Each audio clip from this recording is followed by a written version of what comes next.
Welcome to Toronto. If you say Toronto the normal way, people know you're not from the city. The locals don't say Toronto, we say Toronto. Welcome to Toronto Zoo. The Toronto Zoo, with 710 acres of land, is the largest zoo in Canada, averaging around 1.2 million visitors a year. The zoo is divided into 7 zoo geographic regions: Indo-Malaya, Africa, Americas, Tundra Trek, Australasia, Eurasia, and the Canadian Domain.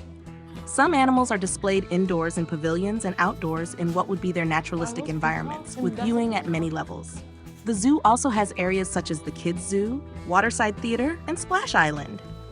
The zoo is currently home to over 3,000 animals, representing over 300 species. The zoo is open to the public every day of the year. The zoo opened on August 15, 1974, as the Metropolitan Toronto Zoo. The Indo-Malayan Pavilion exhibits plants and animals from South and Southeast Asia.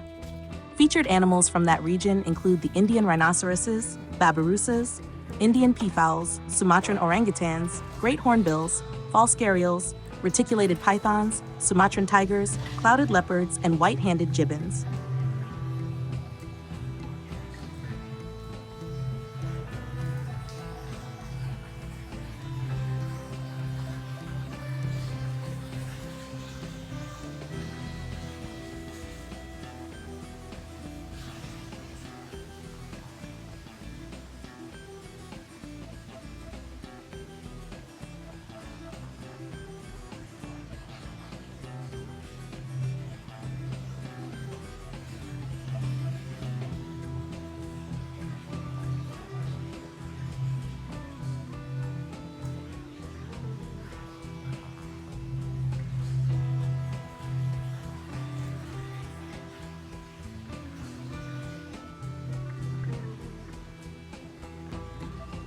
The false gharial is a large crocodilian species with a long, narrow snout similar to the true gharial.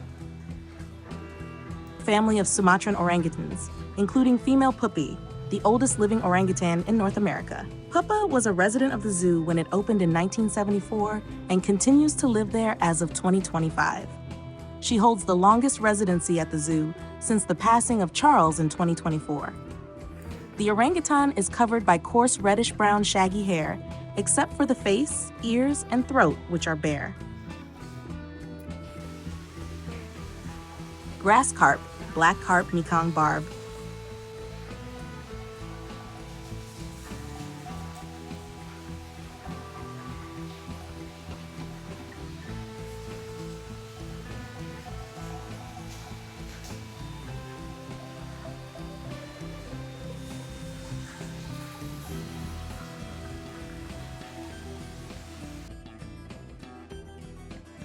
Greater one-horned rhinoceros.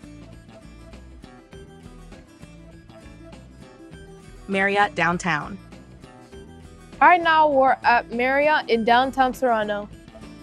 And this is where we're supposed to be staying. Let's go check out the room.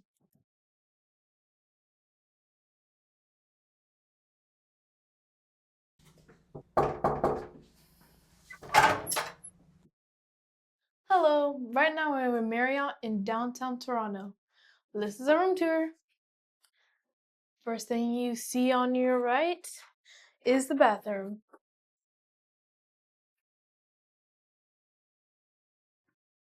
Over here is the sink and the toilet, and behind this door is the shower.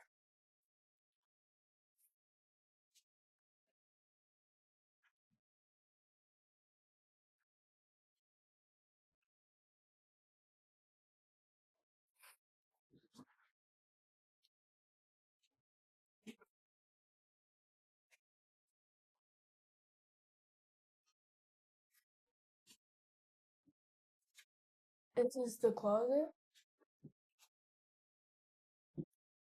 Also has a safe, ironing station, and some hangers. And a mirror right here. On your left of the room, there's a TV, 3 drawers, and a fridge.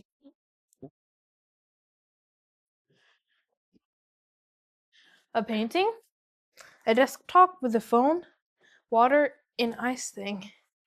Also accompanied by a lamp and a coffee station.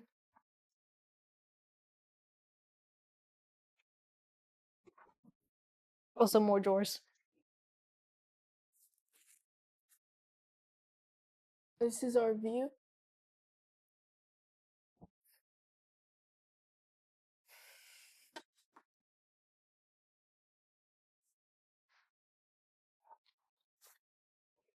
There's a little couch that Fiona's sitting on right now. 2 queen beds over here. And a little table. In between there are also a clock, light, a menu, and more storage. Oh, that's a Bible.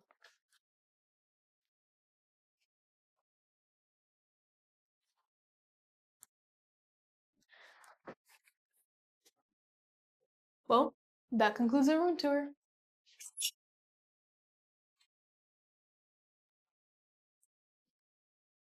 Bye.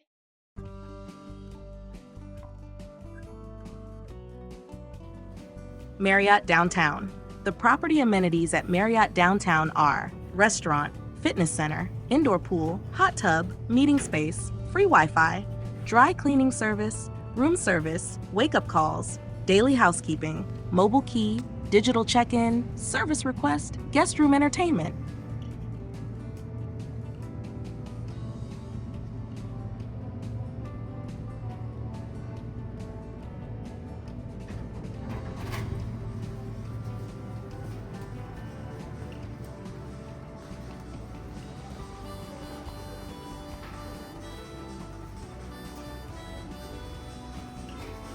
The indoor swimming pool is located on the 18th floor, making it a rooftop pool.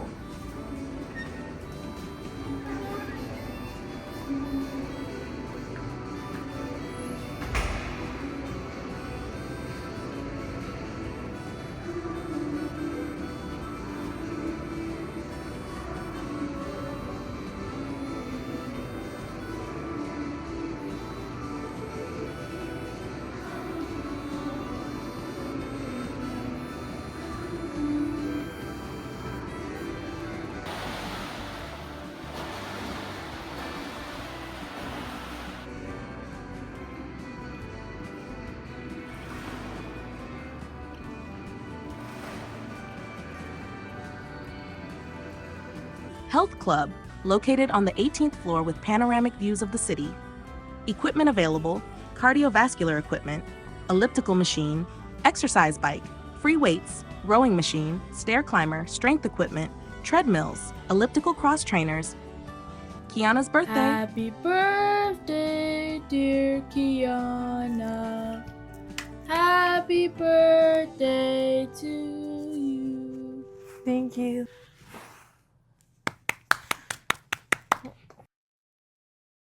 Welcome to the CN Tower. The CN Tower is a 1,815-foot-high communications and observation tower in Toronto. Completed in 1976, it was built on the former railway lands. Its name, CN, referred to Canadian National, the railway company that built the tower. The CN Tower held the record for the world's tallest freestanding structure for 32 years, from 1975 until 2007, when it was surpassed by the Burj Khalifa, and was the world's tallest tower until 2009, when it was surpassed by the Canton Tower. It is currently the 10th tallest freestanding structure in the world and remains the tallest freestanding structure on land in the Western Hemisphere. In 1995, the CN Tower was declared one of the modern 7 wonders of the world by the American Society of Civil Engineers. It also belongs to the World Federation of Great Towers. It is a signature icon of Toronto's skyline and attracts more than 2 million international visitors annually. It houses several observation decks, a revolving restaurant at some 350 meters above ground level, and an entertainment complex. The original concept of the CN Tower was first conceived in 1968 when the Canadian National Railway wanted to build a large television and radio communication platform to serve the Toronto area and to demonstrate the strength of Canadian industry and CN in particular. To certify that the CN Tower of Toronto, Canada did break the world's tallest freestanding structure. Airport this second day of April, 1975. These plans evolved over the next few years, and the project became official in 1972. 3, 2, 1, smile. You can see that in the gift shop later on. Thank you. The design consists of a single continuous hexagonal core up to the skypod, with 3 support legs blended into the hexagon below the main level, forming a large Y-shaped structure at the ground level. The skypod was not part of the plans until later. One engineer, in particular, felt that visitors would feel the higher observation deck would be worth paying extra for. The CN Tower's construction began on February 6, 1973, with massive excavations at the tower base for the foundation. A total of 56,000 tons of earth was removed. The tower contains 40,500 cubic meters of concrete. The tower's total mass is 118,000 tons. The CN Tower opened on June 26, 1976. The construction cost approximately 63 million Canadian dollars, equivalent to $318 million in 2023. These costs were repaid in 15 years. On August 1, 2011, the CN Tower opened the Edge Walk, an attraction where thrill seekers can walk on and around the roof of the main pod of the tower at 356 meters, directly above the 360 restaurant. It is the world's highest full-circle, hands-free walk. The tower's 6 elevators are located in the 3 inverted angles created by the tower's hexagonal shape, 2 elevators per angle. Each of the 3 elevator shafts is lined with glass, allowing for views of the city as the glass-windowed elevators ascend through the tower. Welcome everyone to the CN Tower. The will be on both sides, also on the right. It will take around 1 minute going up to the main observation level, which is 114 stories, 346 meters high. We are now facing the southeast side of the tower. You can see a safety room at the back of the airport. So,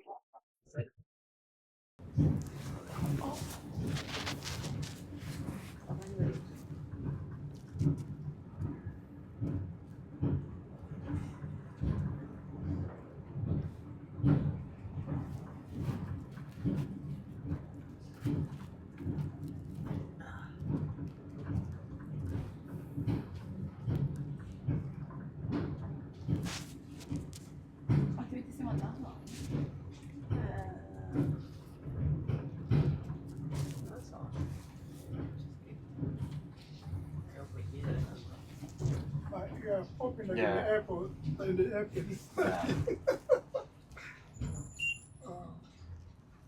So is that the attitude doing that, or?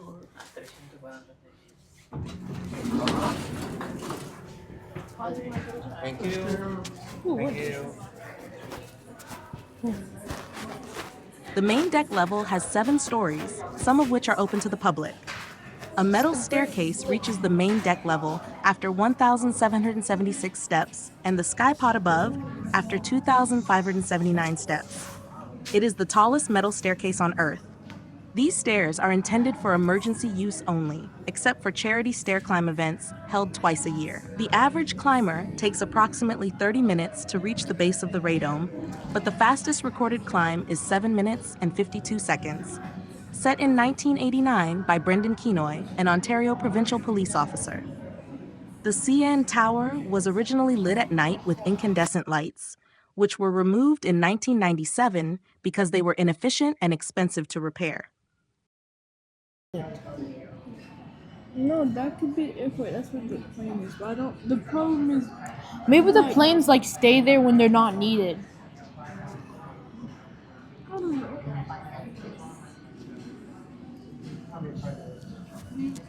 Berczy decided to choose water. Yeah. I don't think we'll be able to see Juan. A Christmas tree. Rogers There's Centre. another level.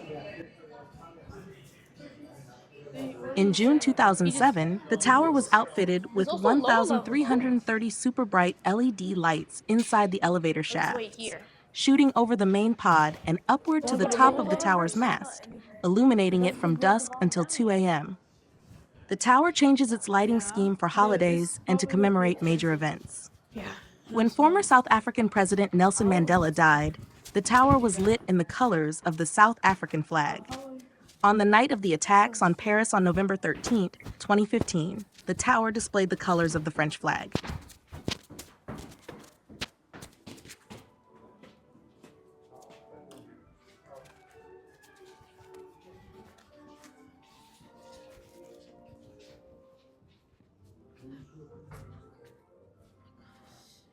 One of the most popular features of the CN Tower is the glass floor, located on the lookout level. Introduced in 1994, the glass floor allows visitors to look straight down to the ground, 342 meters, 1,122 feet below. This thrilling experience is not for the faint of heart, but it offers a unique perspective and a chance to test your nerve. The glass is strong enough to hold the weight of 14 large hippos, ensuring your safety as you take in the breathtaking views beneath your feet. Is Fiona scared?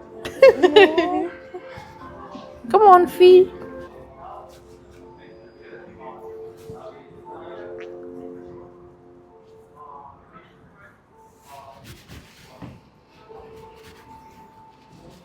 What about this window?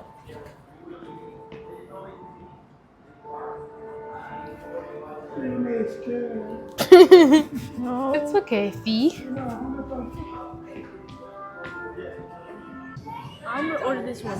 Sandwich, crispy young. And I'm gonna order burger gelato.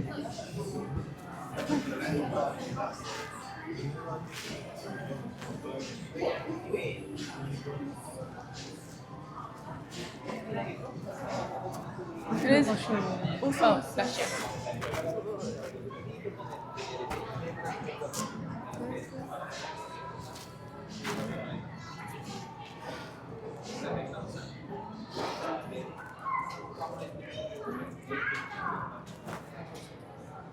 Excuse me. Can we order from this here? Wanna go first? Birthday girl? Okay.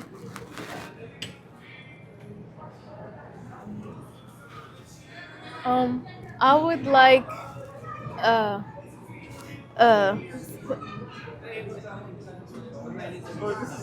oh yeah. I like the Tower Burger.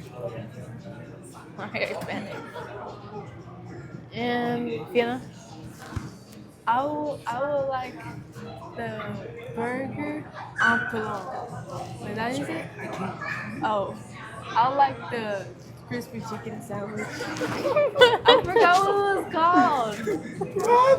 I forgot. That was trying to say it in French. Let me have the chicken fingers. Does it come with drink or not? Okay. We do ice water there. In the name of the Father, Son, Holy Spirit. Amen. Hail Mary, Full of grace, the Lord is with thee. Blessed art thou amongst women, and blessed is the fruit of thy womb, Jesus. Holy Mary, Mother of God, pray for us. Yeah, right. Amen. Thank you, Thank you, Lord, for this day that you give us. Thank you for this food. Please bless this food. And thank you for everything you have given us. I hope Kiana has a great birthday today. I hope you can bless her. I hope that she has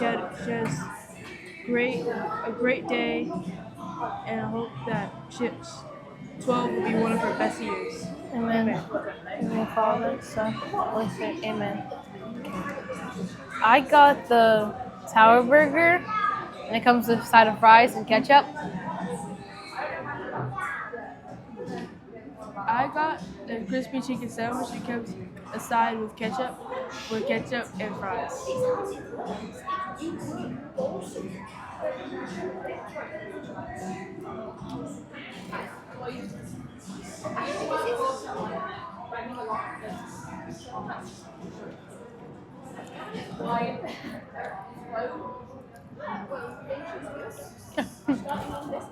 And then you got the chicken fingers.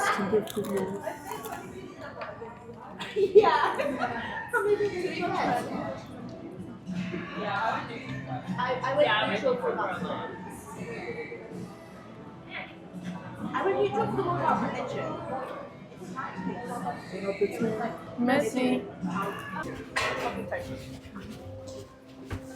CN Tower Fun Facts. The CN Tower was classified as one of the 7 wonders of the modern world by the American Society of Civil Engineers in 1995. The tower took 40 months to build and cost $63 million.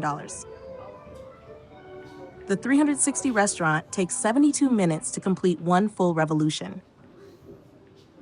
The 360 restaurant has a capacity for up to 400 seated guests and is available for lunch and dinner. The tower weighs 117,910 metric tons, equivalent to 16,844 large male elephants. The tower's intelligent LED light system changes color depending on the occasion or season.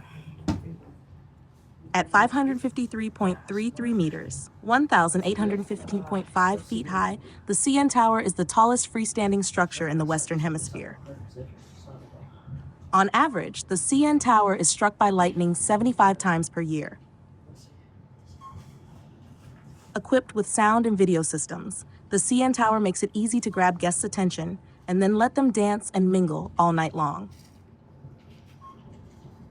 The CN Tower's main observation level has a capacity for up to 700 guests with floor-to-ceiling window walls for an unrivaled view.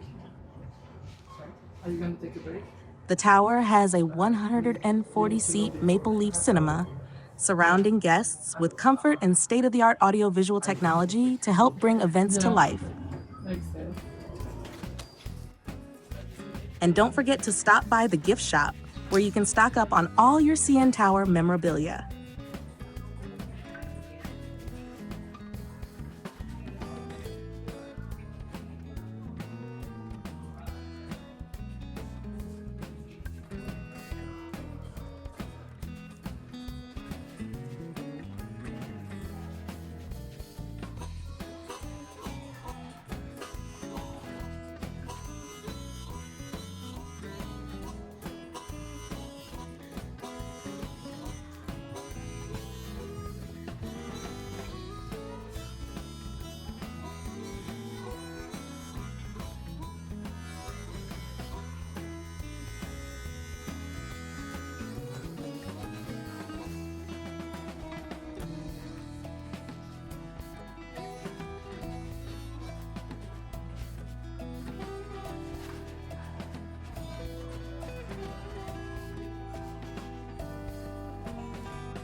Yeah. Well, we usually look for Actually, magnets. I would like Kiana pick it. Here are magnets. That's so cute. Daddy. I know, but Kiana should be one mainly picking because it's her birthday, remember? They should one for Texas, one for Ohio. I know Daddy likes spot Yeah, openers. that's true. Yeah, why does he keep on doing that? Like, it's For real, it happened to me too. This is literally so cute, but it's a keychain. I don't want this. It's so cute. Real. I like it. Hey guys, oh look at this. This drippy chain. Oh, that's so cute. Trippy. Rogers Centre is a retractable roof stadium in downtown Toronto. It opened in 1989 on the former railway lands and is home to the Toronto Blue Jays of Major League Baseball. Rogers Centre Stadium. The stadium also hosts other large events. Ripley's Aquarium of Canada is one of 3 aquariums owned and operated by Ripley Entertainment. The aquarium contains 1.25 million gallons of marine and freshwater habitats from across the world. Its exhibits hold more than 20,000 exotic sea and freshwater specimens from more than 450 species. Right now we're at Aquarium of Canada. The aquarium opened to the public in October 2013.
Toronto Railway Museum.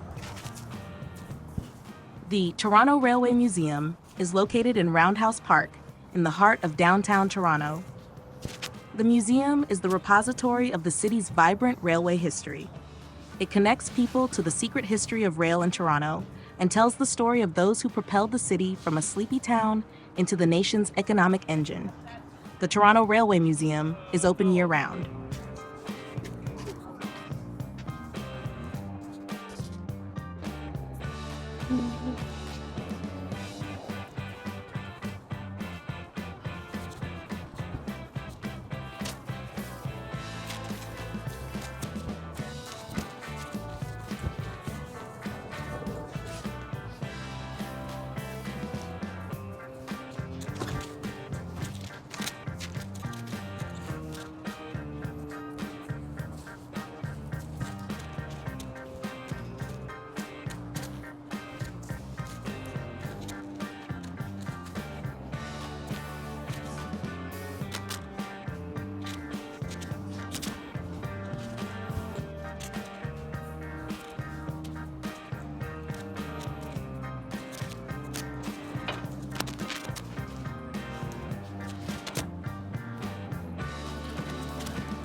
Huh? Oh.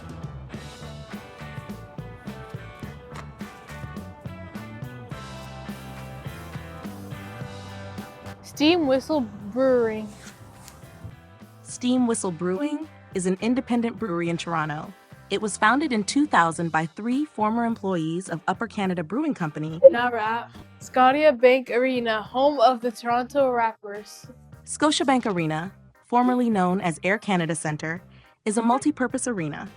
It is the home of the Toronto Raptors of the National Basketball Association and the Toronto Maple Leafs of the National Hockey League. In addition, the Toronto Marlies of the American Hockey League and the Raptors 905 of the NBA G League play occasional games at the arena. The arena was previously home to the Toronto Phantoms of the Arena Football League and the Toronto Rock of the National Lacrosse League. Scotiabank Arena also hosts other events, such as concerts, political conventions, and video game competitions. This is the Toronto hockey team.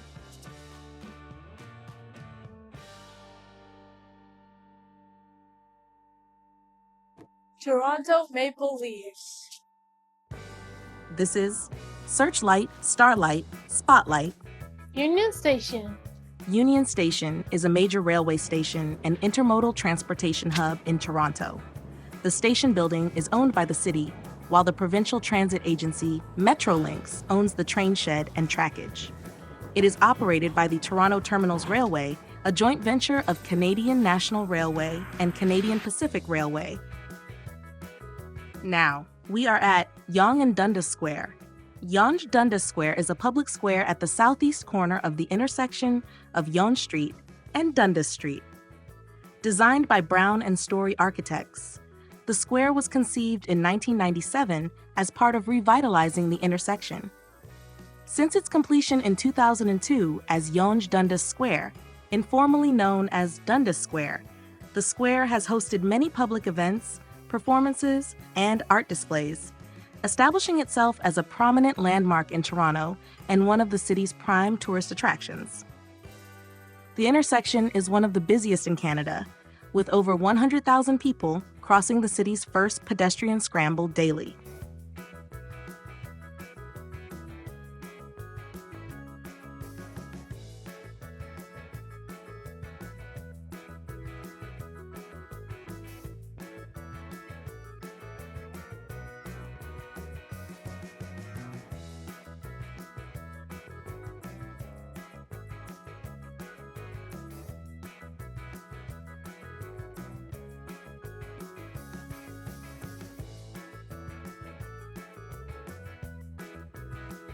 We are cruising on Yorkville Avenue, passing by Oliver Jewelry, Balenciaga,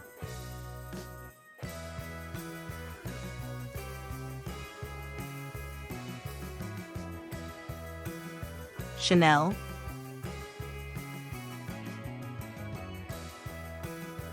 Stone Island, Brunello Cucinelli, Optical Outlook,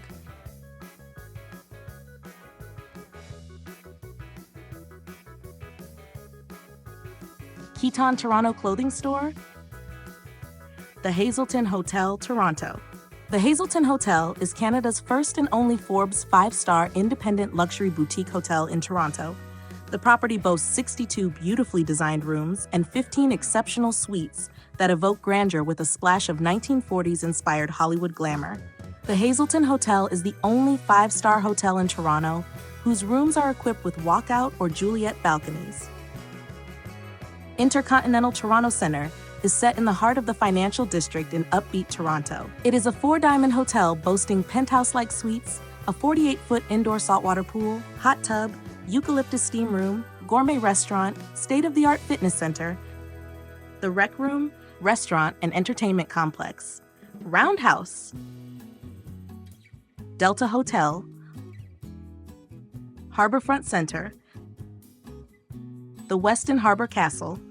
The Westin Harbour Castle Toronto is a large hotel opened in 1975 on the waterfront of Toronto. It is part of the Westin Hotels chain within Marriott International. Pier 27 Tower, McDonald's Canada. This is Young People's Theatre is a professional theatre for young audiences. The company produces and presents a full season of theatre and arts education programming. Toronto Public Library, the Globe and Mail newspaper. Now we are visiting Little Canada. Little Canada, previously known as Our Home and Miniature Land, is a tourist attraction located in the basement of the Tenor. It features Ho-scale replicas of natural and man-made structures throughout Canada, including Golden Horseshoe, Niagara Falls, Ottawa, Quebec City, Toronto. It officially opened on August 5th, 2021. Yeah. It is? Niagara Falls Observation Tower. Made of the Mist.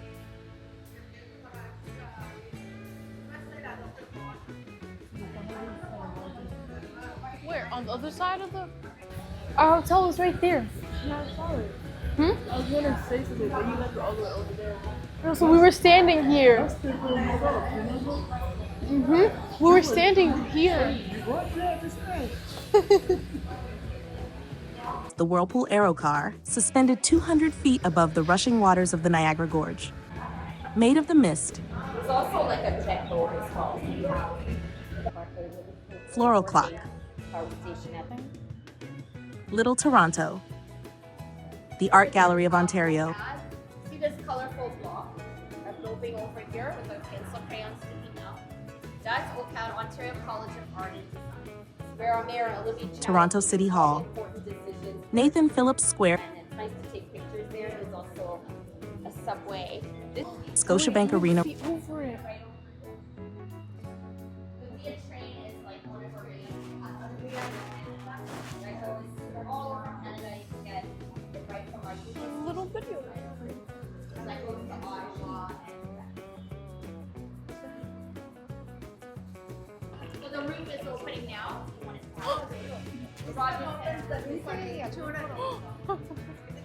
This is the one which has the opening. Rogers Centre. The Rogers Centre's roof is composed of 4 panels and covers an area of 345,000 square feet. It was the first stadium in the world to have a fully retractable roof. Constructed in 1989, it takes 20 minutes for the roof to open or close. The roof is typically opened on fair weather days, but can be closed in the event of impending rain or other adverse weather conditions. The Toronto Blue Jays have played at Rogers Centre since the stadium's opening in 1989.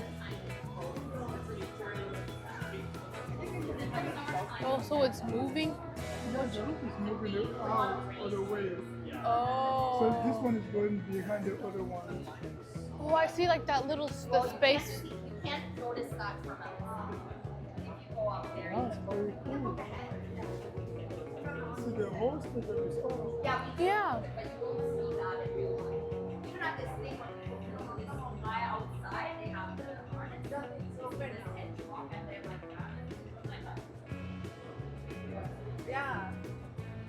completely open. Completely open. Lots of people could fit in this station. 50,000 people. Biggest stadium. One of the biggest things are.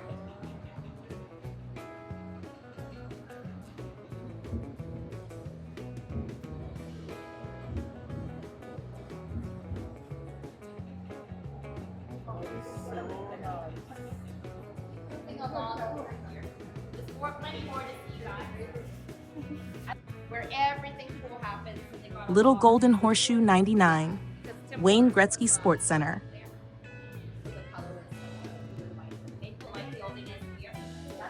Little Ottawa Parliament Hill. The Canadian Parliament buildings house the Parliament of Canada in downtown Ottawa. They accommodate a suite of Gothic Revival buildings whose architectural elements were chosen to evoke the history of parliamentary democracy. Parliament Hill attracts approximately 3 million visitors each year.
Littleization Station.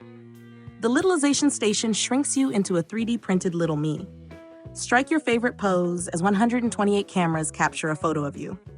That photo will then be transformed into a quartz version of yourself or a 2.5-inch little me.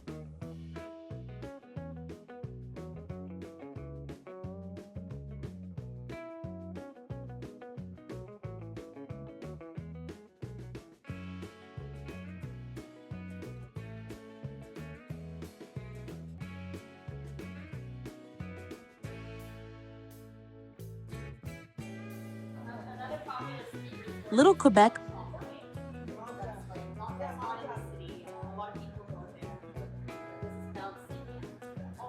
Mount Saint Anne, which has a summit elevation of 2,625 feet. There is Mother Mary's mom and grandmother of Jesus. You know that? Oh, so it's right there. We're not sure. It's also Santa here, though. Yeah, Santa. Cabana Souk, Little East Coast, Perry Fox.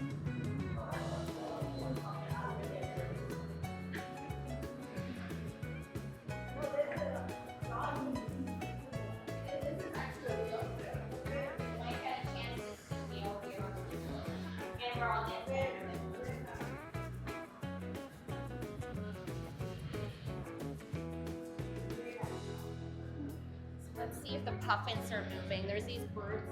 Little West Coast, The last destination. We saw that. Oh yeah, the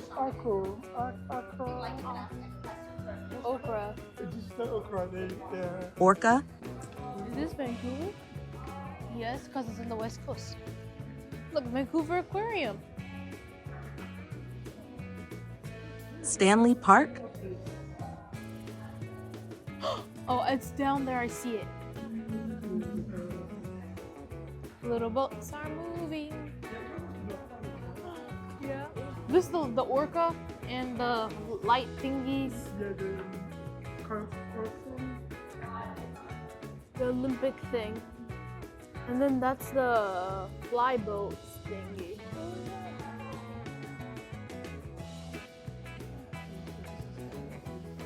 Where's Canada Place? Right here.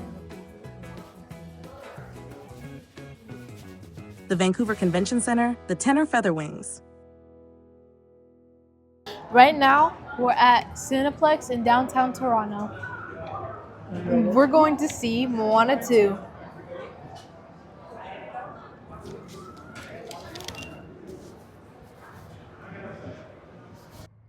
The Royal Ontario Museum. The Royal Ontario Museum, ROM, is a museum of art, world culture, and natural history in Toronto. It is one of the largest museums in North America and the largest in Canada. Now we're visiting the Rome, which means Royal Ontario Museum. The museum attracts more than 1 million visitors every year, making it the most visited museum in Canada.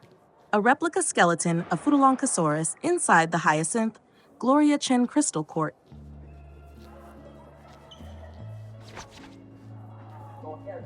Chinese sculpture.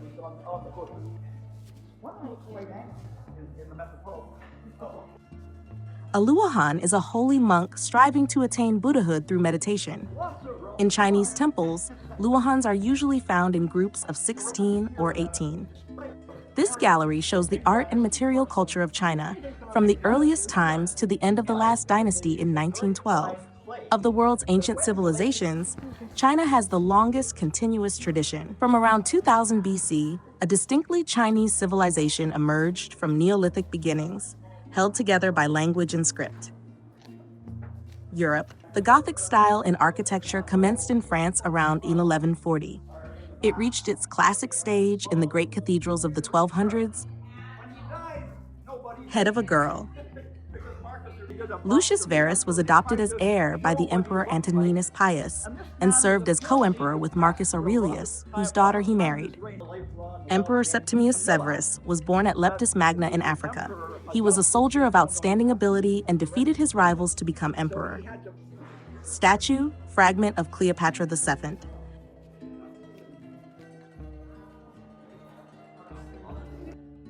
This is the Royal Conservatory of Music. The University of Toronto Varsity Blues. The Toronto Varsity Blues football team represents the University of Toronto in the sport of Canadian football. This is Trinity College. The University of Trinity College is a federated college of the University of Toronto. The college was founded in 1851 by Bishop John Strachan. Strachan originally intended Trinity as a university of strong Anglican alignment after the University of Toronto severed its ties with the Church of England. I was talking about the stones were all collected by residents of Toronto. That's the beautiful Casa Loma up there. There was a young boy named John Tommy Finnish who came from the poor part of the city. He came with a white stone, so the builders rejected it because it was odd and out of place.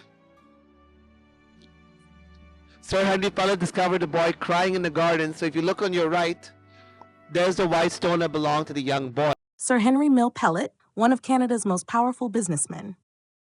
Welcome to Casa Loma. Casa Loma, Spanish for Hill House, is a Gothic Revival castle-style mansion and garden in Midtown Toronto, now a historic house museum and landmark.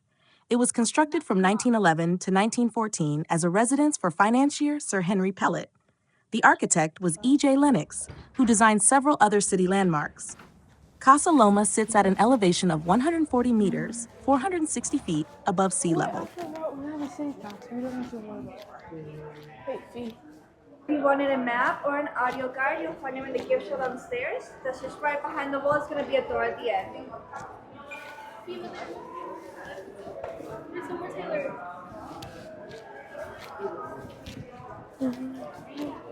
Casa Loma Gift Shop.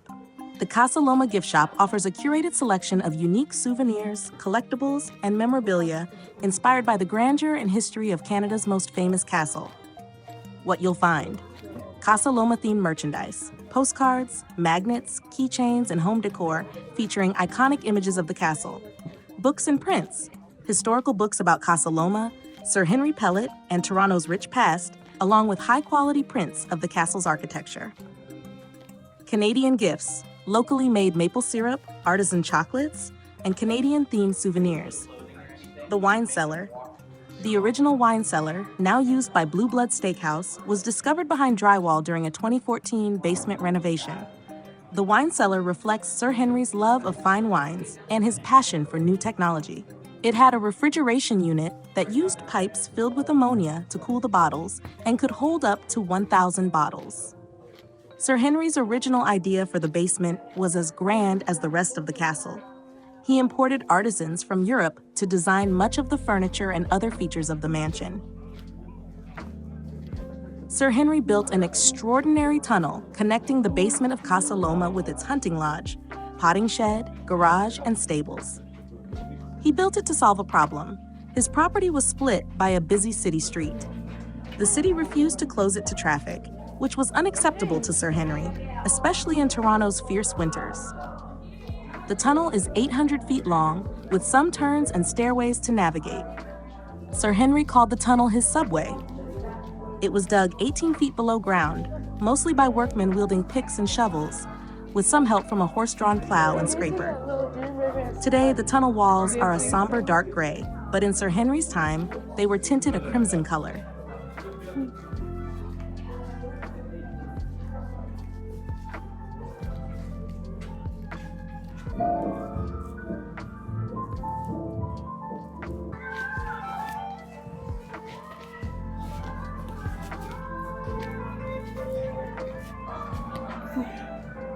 It's my instruments. That's not your instrument, that's a violin. Huh? That's not your instrument, that's a violin.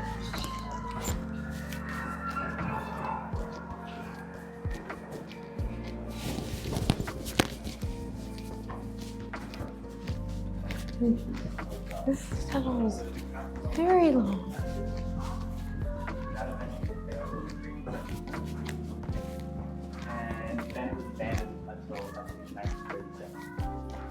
Yeah. But it was a hotel for just a little bit, and he had to live across the street and have to watch people go and live in his castle and built just for himself and people so he was heartbroken. But right now we're at the bottom of the stables, so we're going to go across, and I'll show you this very first horse because our horse is living on Casa Loma Hotel.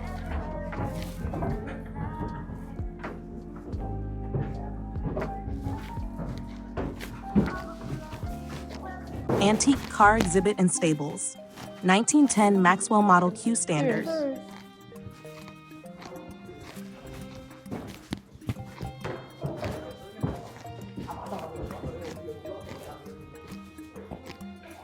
(1929) Ford Model A.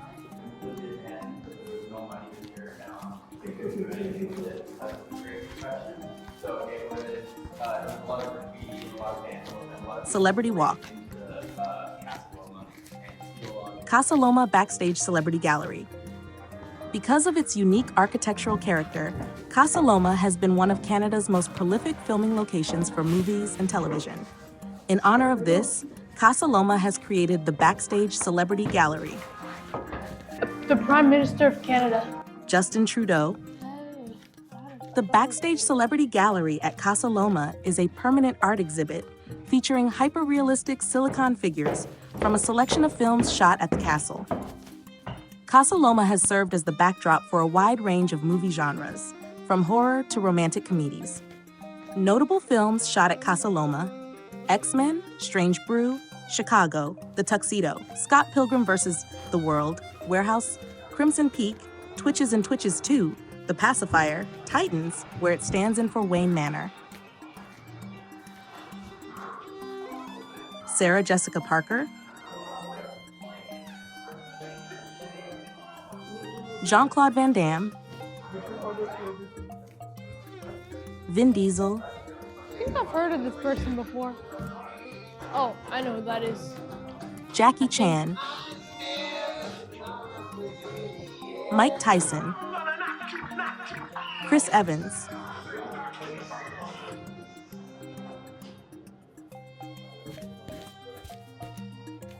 Richard Gere. Casa Loma in literature and television, Scott Pilgrim series, comic book series by Brian Lee O'Malley, The Lost Treasure of Casa Loma, Eric Wilson's murder mystery novel, Being Erica, CBC TV series, episode Mi Casa, Su Casa Loma, Mike Myers and Jessica Alba,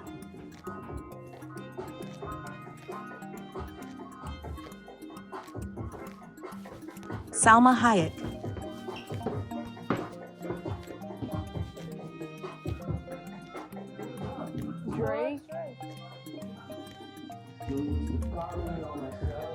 Drake,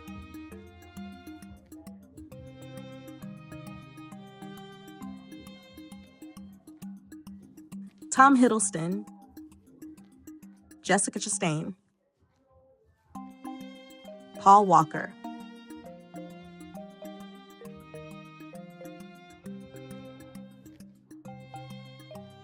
Samuel L. Jackson,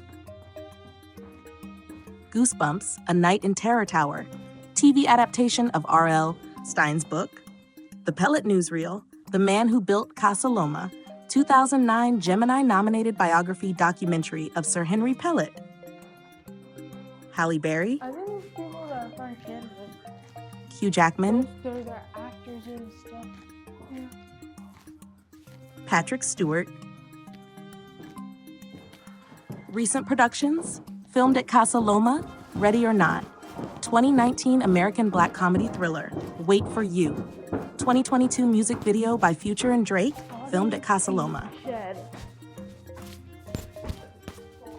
This is the potting shed, adjacent to the hunting lodge, where the Pellets lived while Casa Loma was under construction. It is open to the public and still used today by the gardening staff. In the winter, it is packed with plants stored to keep them safe from the cold. Former swimming pool. This space used to be a marble swimming pool lit by sunlight with golden swans perched on its edges. Today, the swimming pool has been converted into a movie theater where a documentary about Sir Henry's life is screened. This Edwardian businessman's office originally featured a desk that was an exact copy of Napoleon's writing desk. Today, Sir Henry's writing desk from the library, made of light walnut wood, sits in the study. The Pellets had 5 complete guest suites on the second floor of Casa Loma, often hosting British elite who came to tour Canada. This suite includes bedroom, wardrobe, bathroom, sitting room at the far end. The suite was highly decorated in chinoiserie style, reflecting Edwardian's fascination with Asian art. Notable features: large red lacquered cabinet desk from China with gilt paintings of flowers and birds on its open doors. Gold-painted stenciled images of phoenixes and foo dogs, Chinese lions that guard Buddhist temples from harmful spirits. Black wooden Japanese changing screen, depicting a forest scene with a large peacock in the center, its tail feathers made of white carved ivory.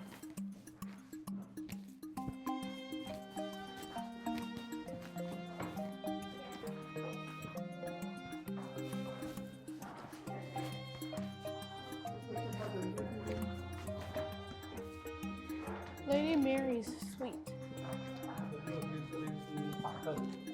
Lady Mary's suite was much larger than her husband's and included bedroom, very large sitting room, solarium, bathroom, wardrobe. This was a private area where she could entertain friends and family. Mary Pellet was known to be shy yet strong with a good sense of humor, making her a great match for Sir Henry. Notable aspects of Lady Mary's suite: she was an authority on art and objet d'art. She maintained a large collection of Wedgwood pottery.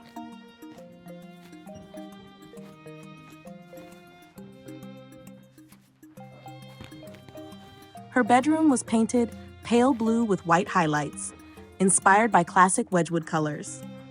Lady Mary was 2 years older than Henry when they married in 1882. The couple shared love for art and nature and were often pictured enjoying time outdoors together.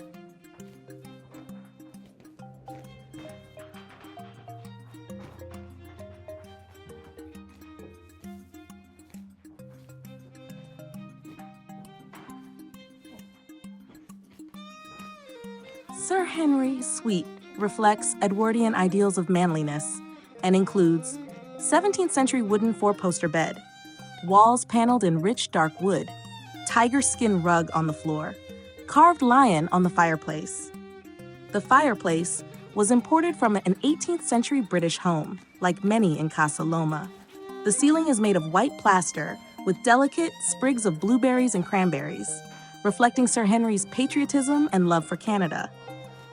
However, he always remembered that Canada was under the British Crown. Across from Sir Henry's bed is a small balcony with a low wooden railing overlooking the Great Hall. This allowed him to see his guests before making an entrance. Servant's bedroom. This is a typical servant's quarters at Casa Loma, but only for women. The third floor was reserved for unmarried female servants, while male servants lived in the workmen's cottages near the stables. This small room would have accommodated 2 female staff members, as most of the household staff were required to share bedrooms. Today, the room is furnished simply with a bed, a small desk, a wash basin and pitcher, a small red couch. Queen's Own Rifles Museum.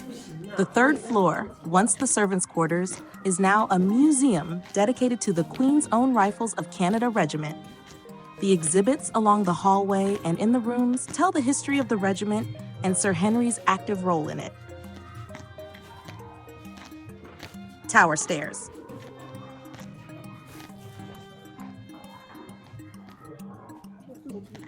The Norman Tower and the Scottish Tower showcase Sir Henry's love of medieval architecture and his embrace of modern technology. The Scottish Tower, in particular, could not have been built without 20th century advancements. To begin the ascent, a short wooden stairway leads to a steep, narrow spiral metal staircase that takes you up to the first floor of the tower. This staircase may be uncomfortable to navigate, as it is the only pathway up and down. First floor of the tower features narrow slit windows, designed to mimic arrow slits in medieval castles. This reflects Sir Henry's inspiration from medieval European nobility. Second floor of the tower. Windows here provide a panoramic view in all directions. To the west, you can see the Norman Tower in the distance. From other windows, you can look down on the countryside. Top floor of the tower. Final flight of stairs leads to the top floor. Provides a breathtaking view of Sir Henry's estate buildings, the Toronto skyline. We're at the top of Casa Loma. That one has writing on it. From this vantage point, Sir Henry could look down on a growing city of 500,000 people, though at the time, the city had not yet reached the foot of the hill below his castle. I'll write mine right here.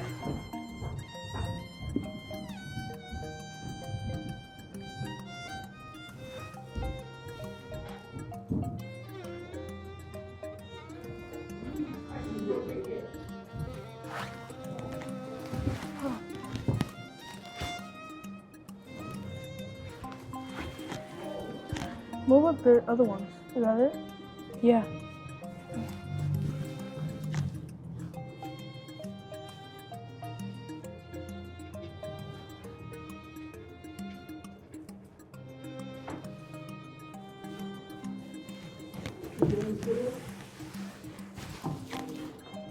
Where are you writing? I just wrote Kiana. I wrote Fiona was here. I also put 2024. Okay. The conservatory.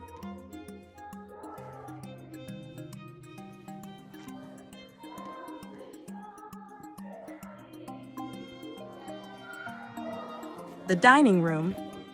This is the Pellet's formal dining room. The walls are adorned with dark brown wood paneling, some of which hold portrait paintings. The library. 2 striking features define Casa Loma's library. 1, the towering wooden panels, 10 feet tall and covering 2 walls from floor to ceiling. 24 cabinets within these panels, each 7 feet tall, can hold up to 10,000 books. The Great Hall. The Great Hall was where Sir Henry received distinguished guests from Canadian high society, business, and politics. The ceiling soars 65 feet above, featuring dark brown wooden beams, a signature of Gothic Revival architecture. The beams contrast with the cream-colored ceiling and walls. The Oak Room. Previously called the Napoleon Drawing Room, this space follows the Victorian tradition of a withdrawing room. George Brown College. The George Brown College of Applied Arts and Technology is a public, fully accredited college of applied arts and technology with 3 campuses in downtown Toronto. Like many other colleges in Ontario, George Brown College was chartered in 1966 by the Government of Ontario and opened the next year.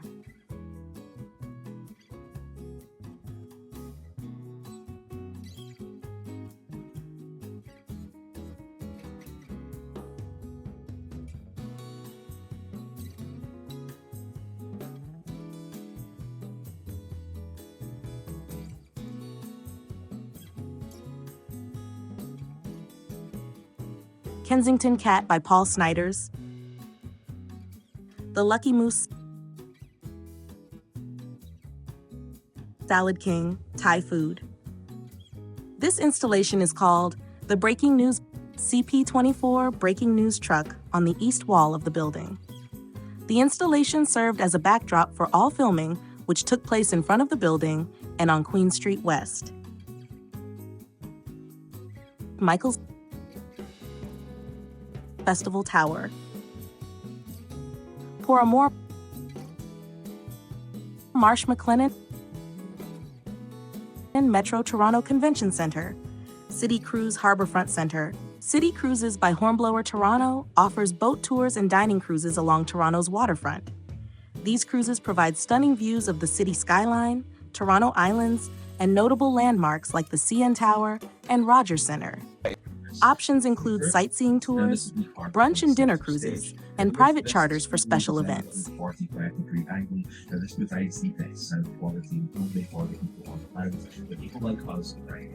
Water, and uncommon see a bunch of smaller boats and right close to the Harbourfront Centre. Stage set on the bottom boat and just Marine Fire Station Canada Malting Company Limited. Billy Bishop Toronto City Airport. The Billy Bishop Toronto City Airport is a regional airport located on the Toronto Islands in Toronto. It is often referred to as Toronto Island Airport and was previously known as Port George VI Island Airport and Toronto City Centre Airport. The airport's name honors Billy Bishop, the Canadian World War I flying ace and World War II air marshal. It is used by civil aviation, air ambulances, and regional airlines using turboprop planes.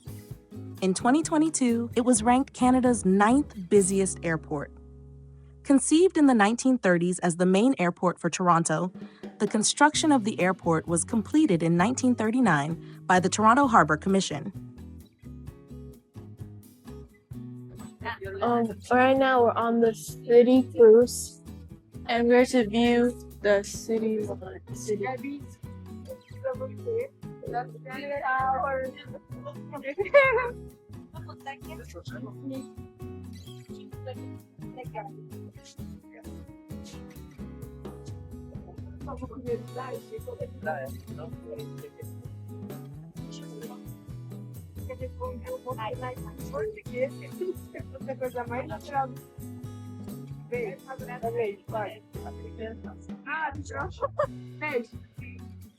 Part of a series of whirlpool field maneuvers for Pier 27 by Alice Aycock, a 25-foot tall structure made of structural steel with aluminum powder-coated white. But if it's not that, when we get off the boat. Toronto Star Westin Hotel,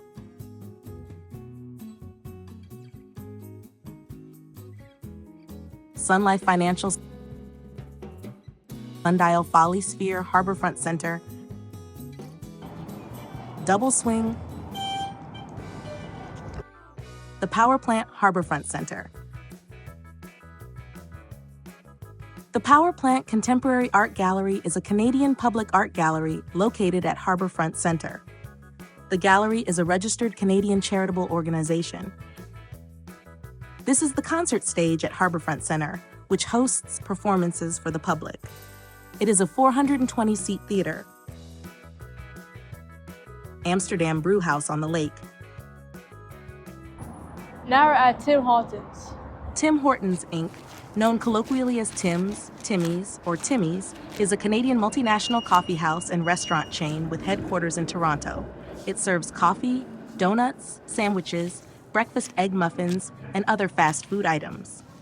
It is Canada's largest quick-service restaurant chain, with 5,701 restaurants in 13 countries as of September 2023. The company was founded in 1964 in Hamilton, Ontario, by Canadian ice hockey player Tim Horton and Jim Charade, after an initial venture in hamburger restaurants. In 1967, Horton partnered with investor Ron Joyce, who assumed control over operations after Horton died in 1974. Joyce expanded the chain into a multi-billion-dollar franchise. Charade left the organization in 1966 and briefly returned in 1970, and from 1993 through 1996. I'll have a crispy chicken sandwich with fries. Crispy chicken sandwich. Yeah. And the wedges? The potato wedges? Potato wedges? Yeah. Wedges, yeah. Anything else? Dream hot chocolate. How many hot chocolate?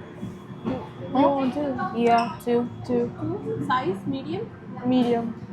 Hot chocolate and anything else? Flatbread pizza, everything bacon. A flatbread pizza, everything bacon. Any dipping sauce? Dipping sauce? What dipping sauce do you have? We have creamy barbecue, ketchup, chipotle, cilantro, mayo, ranch, habanero, spicy roast. What? I didn't hear you. What?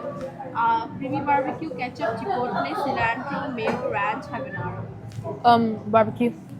Anything else?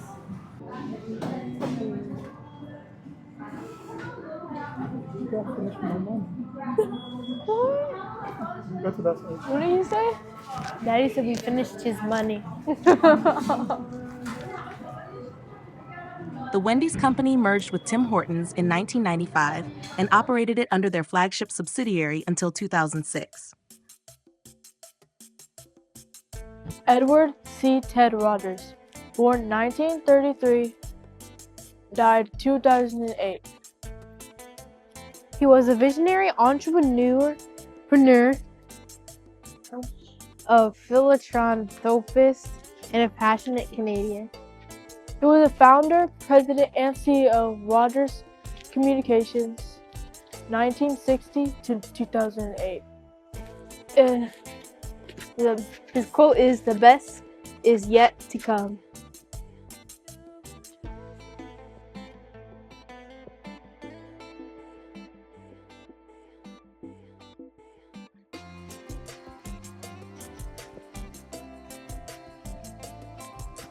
The Toronto Blue Jays are a Canadian professional baseball team based in Toronto. The Blue Jays compete in Major League Baseball, MLB, as a member club of the American League East Division. Since 1989, the team has played its home games primarily at Rogers Centre in downtown Toronto. The name Blue Jays originates from the bird of the same name, and blue is also the traditional color of Toronto's collegiate and professional sports teams, including the Maple Leafs, ice hockey, and the Argonauts, Canadian football. In 1976, out of over 4,000 suggestions, 154 people selected the name Blue Jays. In addition, the team was originally owned by the Labatt Brewing Company, makers of the popular beer Labatt Blue. Colloquially nicknamed the Jays, the team's official colors are royal blue, navy blue, red, and white. Yeah. Okay, Blue Jays. During the 7th inning stretch of home games, before singing "Take Me Out to the Ball Game," Blue Jays fans sing and clap to the pop song "Okay Blue Jays" by Keith Hampshire and the Bat Boys, which was released in 1983. The song was remixed in 2003, and since then, the new, shortened version has been played at home games. Let's Go Blue Jays. At home games, the Let's Go Blue Jays chant is played 4 times, followed by Charge being played thrice.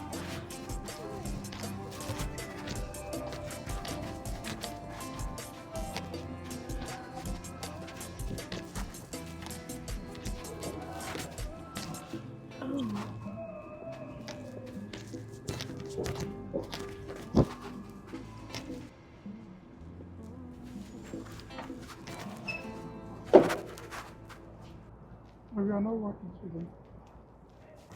The audience sculpture. This 15-character sculpture aims to capture the diversity of fans found in the crowds of the many sporting events. CF Toronto Eaton Centre, commonly referred to simply as the Eaton Centre, is a shopping mall and office complex in the downtown core of Toronto. This is the tallest indoor Christmas tree in North America, measuring 114 feet tall. The Eaton Centre's iconic Christmas tree has become a beloved tradition in Toronto, drawing locals and tourists alike to marvel at its grandeur and partake in the holiday festivities. It looks pretty impressive in its huge twinkly red and gold edifice that sails past 3 floors of shops. The Toronto Eaton Centre attracts more visitors than any of Toronto's tourist attractions because it sits on top of 2 subway stations in downtown Toronto and is close to Union Station. It is North America's busiest shopping mall when one counts the daily commuters along with tourist traffic. Oversized illuminated reindeer. Sephora. Lululemon. Coach. Abercrombie & Fitch. Canada Goose. Saks Fifth Avenue. Winston Churchill. Winston Churchill. His faith and leadership inspired free men to fight in every quarter of the globe for the triumph of justice and liberty. Presented to the City of Toronto by the Churchill Memorial Committee, aided by the generosity of Henry R. Jackman, OCKR Street. We shall not flag or fail. J. We shall go on to the QC. end. We shall fight in France. We shall fight on the seas and oceans. We shall fight with growing confidence and growing strength in the air. We shall defend our island. Whatever the cost may be, we shall fight on the beaches. We shall fight on the landing grounds. We shall fight in the fields and in the streets. We shall fight in the hills. We shall never surrender. Speech on Dunkirk, House of Commons, June 4th, 1940. I have nothing to offer but blood, toil, tears, and sweat. May 13th, 1940. Never in the field of human conflict was so much owed by so many to so few. Battle of Britain, August 23rd, 1940. He mobilized the English language and sent it into battle. President Kennedy, April 9, 1963. Peace through Valor. An Italian-Canadian community dedicated this memorial to more than 93,000 Canadians who took part in the Italian campaign of World War II. We admire them, we are grateful to them, we honor them. Dedicated June 2026. June 2016. The Toronto City Hall, or New City Hall, is the seat of the municipal government of Toronto and one of the city's most distinctive landmarks. Welcome to Toronto City Hall. Designed by Viljo Revel and engineered by Hans-Carl Bandel, the building opened in 1965. The Archer, by Henry Moore, was installed in the square in 1966.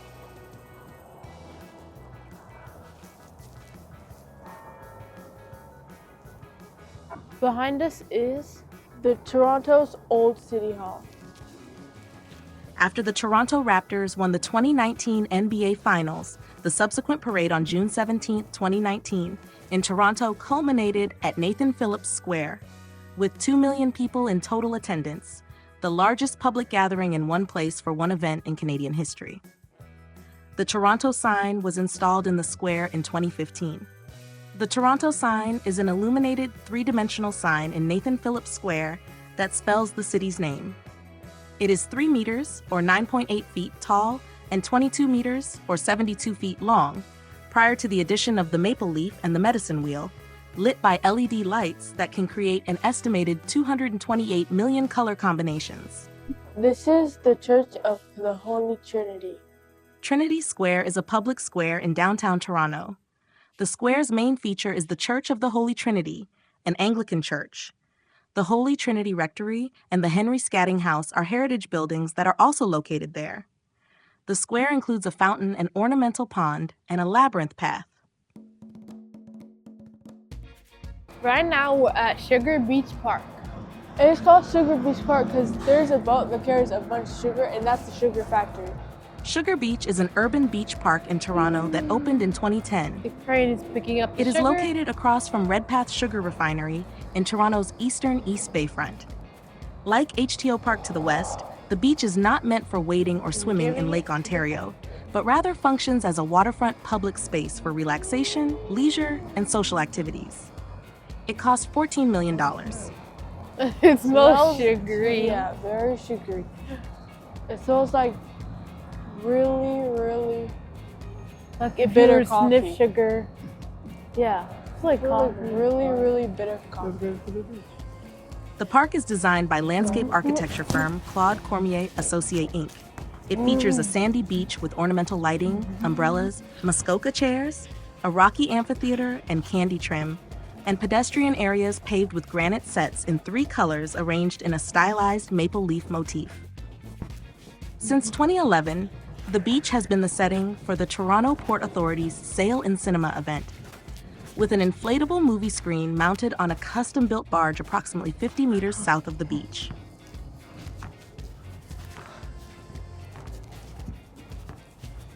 No swimming allowed. I don't think I'd want to swim in here though. Welcome to Canada Sugar Beach, opened in 2010 as part of the revitalization of Toronto's waterfront. Canada Sugar Beach transformed a derelict parking lot into an exciting waterside destination. The park's name celebrates the most important industry heritage in the area, while the playful public space acts as an inviting gateway to the new East Bayfront community. The Distillery District is a commercial and residential district in Toronto. The Toronto Christmas Market has been an annual outdoor tradition run within the Distillery District since 2010. The market includes Santa's House, an indigo pop-up shop, pet photos with Santa, a Ferris wheel, and themed entertainment each day. There are food vendors and dining locations that are popular tourist attractions. The Distillery District is transformed into a European-style Christmas market during the holiday season. The Distillery Winter Village centerpiece Christmas tree, designed by Christian Dior Parfums, is what holiday dreams are made of and makes the perfect photo backdrop for the season. Standing 55 feet tall and 25 feet wide, the silver fir tree is the pride of Drysdale Farm from Mono Township, near Orangeville, chosen as the most prized tree on the farm. Trinity Street is the Distillery District's widest street and serves as a public square for the community, which contains numerous cafes, restaurants, and shops housed within heritage buildings of the former Gooderham and Wirtz Distillery, Spirit of York Distillery Company, Spirit House Toronto. St. Lawrence Market is a major public market in Toronto. The public market is made up of 2 sites adjacent to one another west of Jarvis Street. Now we're at St. Lawrence Market. St. Lawrence Market South is situated south of Front Street East and is bounded by the Esplanade to the south. St. Lawrence Market North is situated north of Front Street East and is bounded by St. Lawrence Hall to the north. St. Lawrence Market was first established in the early 19th century, originating from a proclamation that designated an area near King Street and New Street, later renamed Jarvis Street, for a public market in 1803. The first buildings for the market were erected in 1814, with the first permanent structures built in 1820. The first permanent market building was later replaced in 1831 with the first St. Lawrence Market North building. The market also served as one of 4 post offices in York prior to 1834. The venue was damaged after the Great Fire of Toronto in 1849 and was architecturally replaced in 1851. The market was expanded in the early 1900s, with portions of a former Toronto City Hall being integrated into the newly built facility, which opened as St. Lawrence Market South in 1902. A counterpart north wing was constructed in 1904, later architecturally replaced in 1968, and again in 2016. The Market Square space was used as the City Hall of Toronto for most of the 19th century, occupying a temporary space at the original market site from 1834 to 1845. Before being renovated for market use, the building on St. Lawrence Market South was used as the municipal city hall from 1845 to 1899, before moving into the newly built City Hall building in 1899. The St. Lawrence Market Complex is a culinary hotspot featuring more than 120 merchants and farmers. The South Market building offers restaurants, artisans, and specialty food vendors, creating the unique and lively atmosphere of an authentic farmers market. It also houses the Market Gallery, which showcases changing exhibits dedicated to Toronto's art, culture, and history, and the Market Kitchen, which offers cooking classes for all ages and abilities. Paddington's Paddington's, home of the Oink. P-meal bacon sandwich. Can we get 3 P-meal bacon sandwiches? Extra onion? My extra is onion.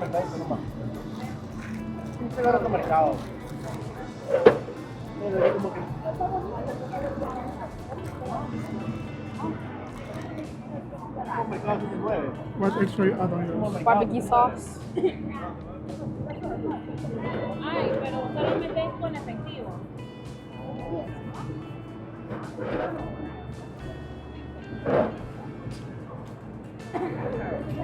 Paddington, P-meal bacon sandwich, Carousel Bakery,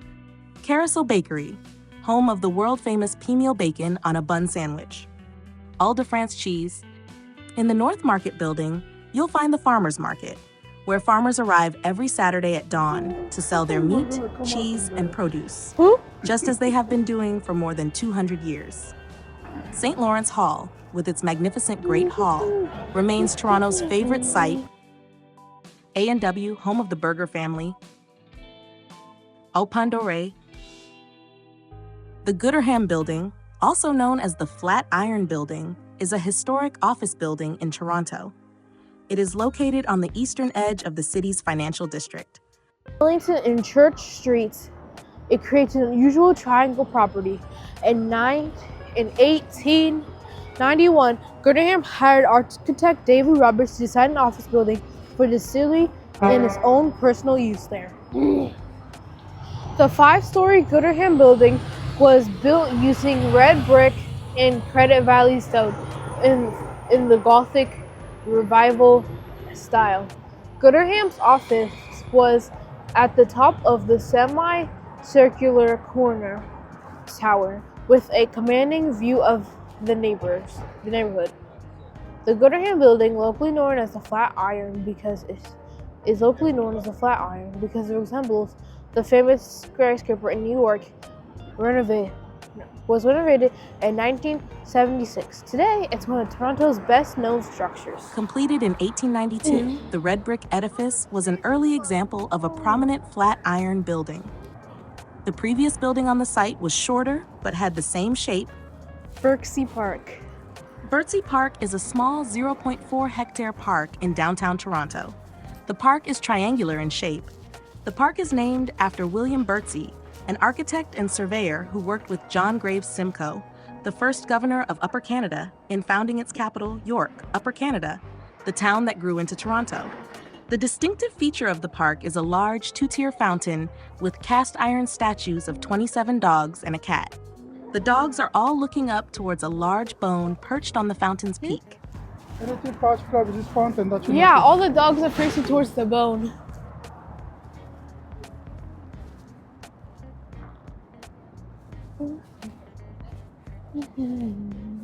Also, the dogs up there have little Christmas bow ties.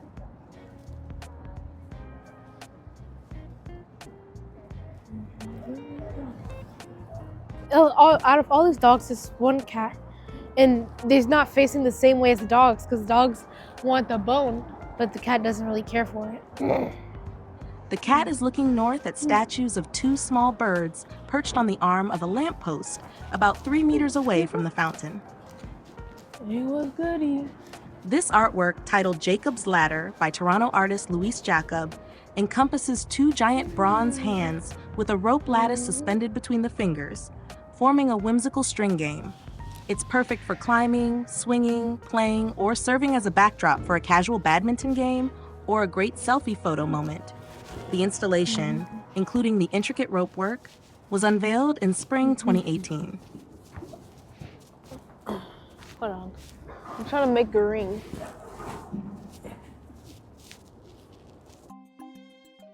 Meridian Hall. The Hockey Hall of Fame is a museum and hall of fame located in Toronto. Dedicated to the history of ice hockey, it holds exhibits about players, teams, Now we're visiting the Hockey Hall of Fame. National Hockey League, NHL records, Bank of memorabilia, Montreal. and It NHL used to be trophies, the Bank including of the Stanley Montreal. Cup.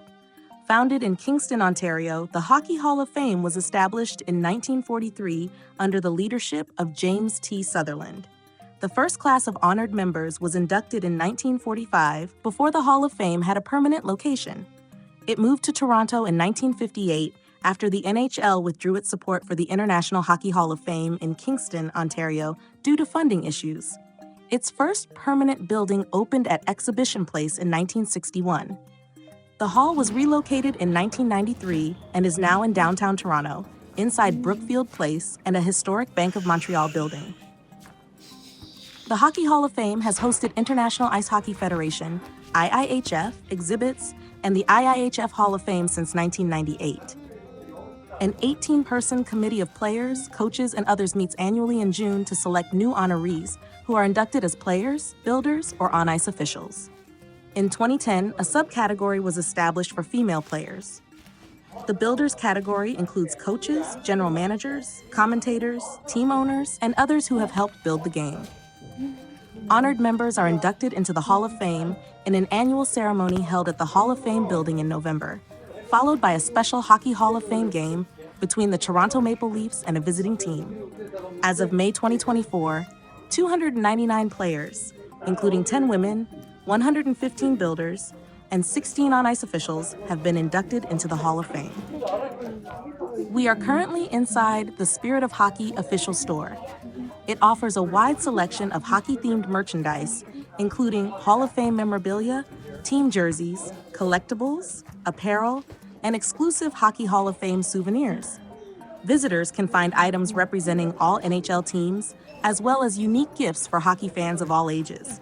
The store is a must-visit destination for those looking to take home a piece of hockey history, whether it's an autographed item, customized jerseys, or Stanley Cup-themed merchandise. Sam Pollock Square intertwining steel arches at Sam Pollock Square in Brookfield Place add to the architectural beauty of the area. Oh, yeah.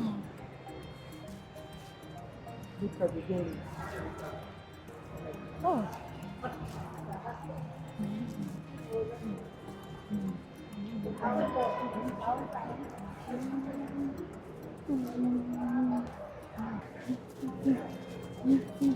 The Hockey Hall of Fame has 15 exhibit areas covering 60,000 square feet.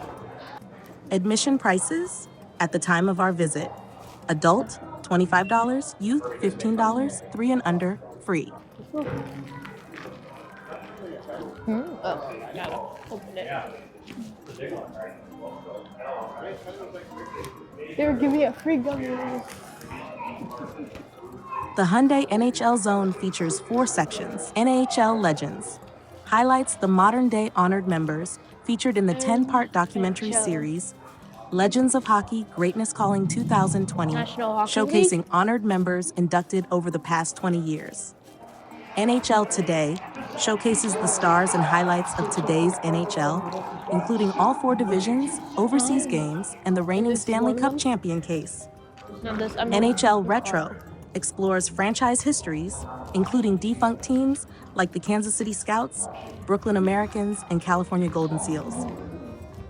NHL Milestones features historic NHL records, including Mosienko's fastest hat trick, Sittler's 10-point game, and Gretzky's all-time goal and Welcome point to the totals. Cathedral of Hockey. The zone also includes the FATS SPEM Wall of Honor, recognizing members of the Professional Hockey Athletic Trainers Society FATS and the Society of Professional Hockey Equipment Managers, SPHEM, for their outstanding contributions to the game.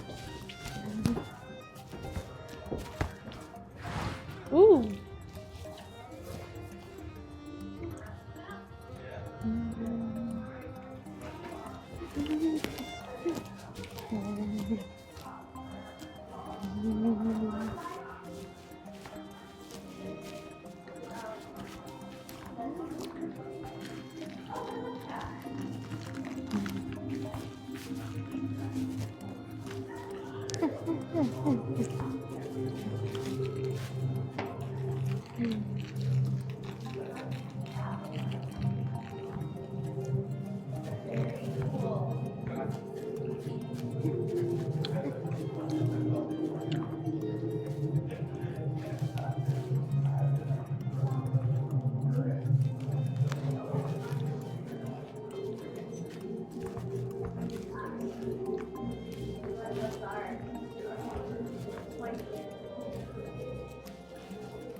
The Stanley Cup Dynasties exhibit includes memorabilia from the rosters of 9 teams considered dynasties due to their dominance over several years.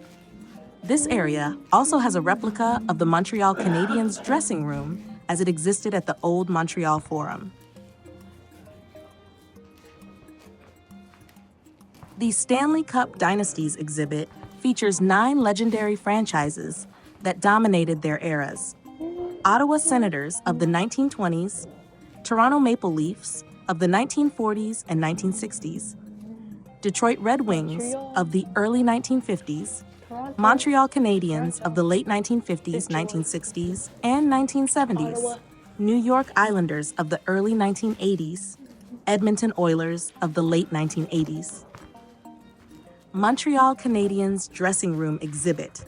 This exhibit is a to-scale replica of the renowned dressing room at the Montreal Forum, which was home to 24 Stanley Cup championships, 2 won by the Montreal Maroons and 22 by the Montreal Canadiens, from 1924 until the Forum's closing in 1996.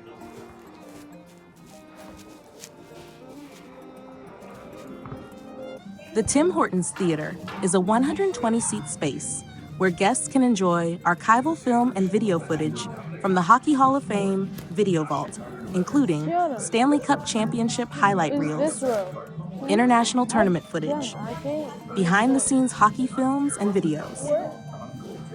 The theater's corner showcases recognize individuals who have participated in the Timbits minor hockey program.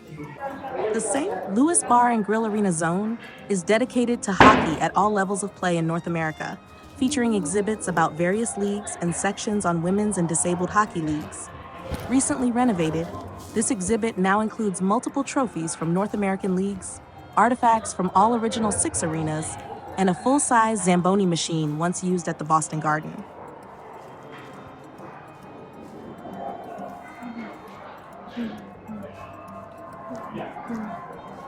This is the first Zamboni ice resurfacer used in the NHL in 1954.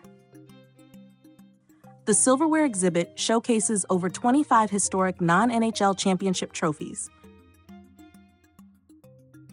The evolution of equipment. Franchise Alley. Franchise Alley spotlights each NHL team and their minor league affiliates, providing a historical overview of every NHL franchise, past and present. Interactive displays. The NHLPA Be a Player Zone offers hands-on experiences. In the NHLPA Game Time exhibit, visitors can take shots using real pucks at a computer simulation of goaltender Ed Belfour. They can also play as a goaltender, blocking shots from computer simulations of players like Sidney Crosby, Wayne Gretzky, and Mark Messier. The zone allows fans to test their accuracy, reflexes, and hockey skills in a fun and engaging way. This hands-on exhibit is perfect for hockey fans of all ages, giving them a first-hand taste of what it's like to play in the NHL. The game cam videos at the Hockey Hall of Fame provide visitors with an interactive experience where they can record and share their own hockey moments. With 90 iconic goalie masks on display, The Mask, presented by Mustang Pucks, is an unparalleled tribute to puck stoppers past and present. It offers a historical retrospect into the evolution of facial protection, from safety to self-expression. The evolution of the goalie mask, display at the entrance of the exhibit, demonstrates the major changes in goalie masks over time. The exhibit also features an animated presentation that tells the story of over 150 goalies, highlighting the historic and artistic significance behind their distinctive masks. The Hockey Hall of Fame pays tribute to the passion of collecting with an exhibit called Upper Deck Collector's Corner. From cards to tabletop hockey games, this exhibit showcases how hockey has intersected with popular culture and technology throughout the years.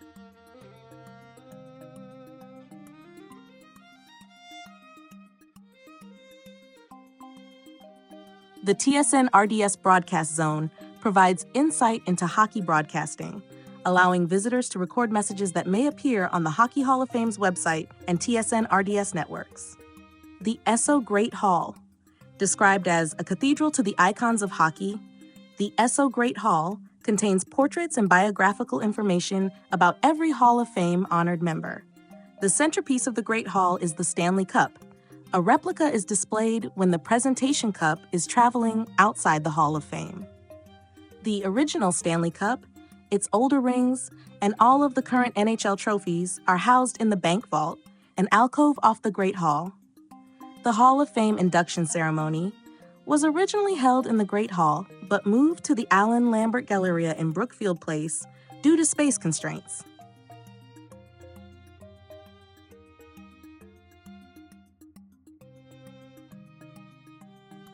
Daddy, is that the real Stanley Cup? Is the real one? Really?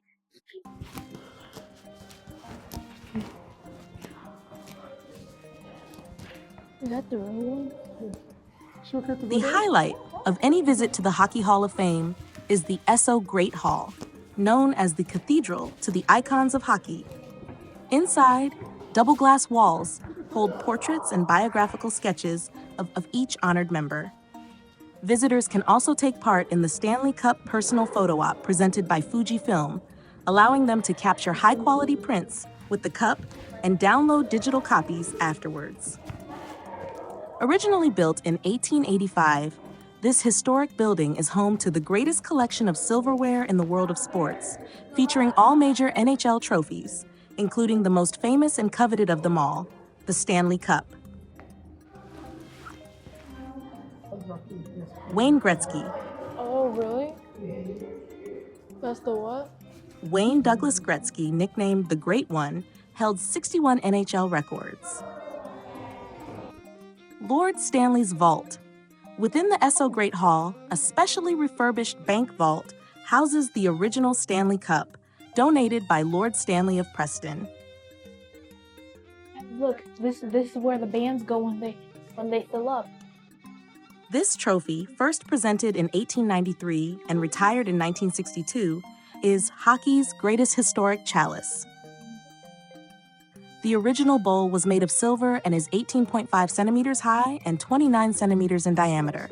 The current Stanley Cup is topped with a copy of the original bowl made of a silver and nickel alloy. It has a height of 89.5 centimeters and weighs 15.6 kilograms. Removed and retired Stanley Cup bands. So, after some years, they removed the band and put those new ones. So like when the entire thing fills up, they just take one off and then they add a new one?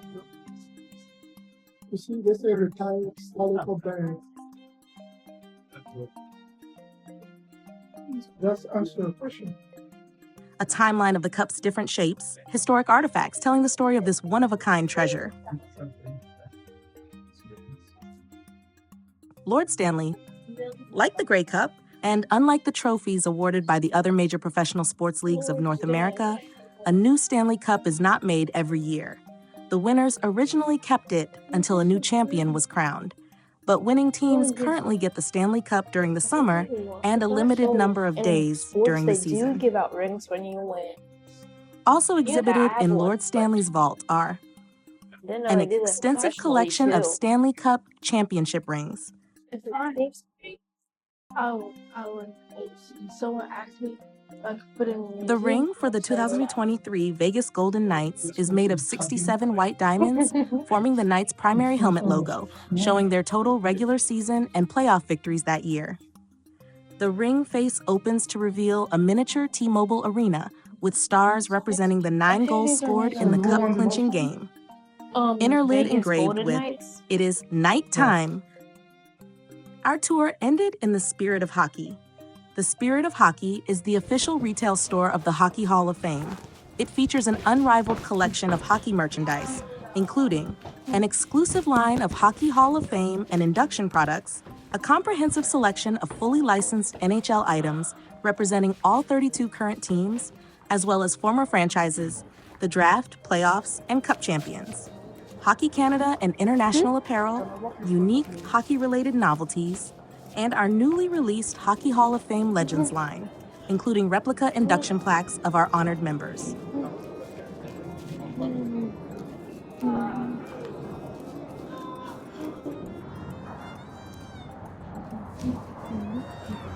Now we're at Graffiti Alley. Graffiti Alley, officially Rush Lane, is a 3-block, about 1 kilometer alleyway in Toronto's Fashion District, known for hosting street art. Lonely Planet has called the site possibly the most popular place to check out street art in Toronto. The alleyway was used prominently as the backdrop in Rick Mercer Report's Rant segment. Despite its popularity with tourists and leniency by law enforcement, it is not a legal wall. It is a fantastic place to see murals. Today, Graffiti Alley is a popular backdrop for photo shoots, as well as a place to see works by iconic artists like Duro III, Uber 5000, and Eliezer. It has served as the venue for small street festivals, a set for music videos, and for a time, had a restaurant named after it.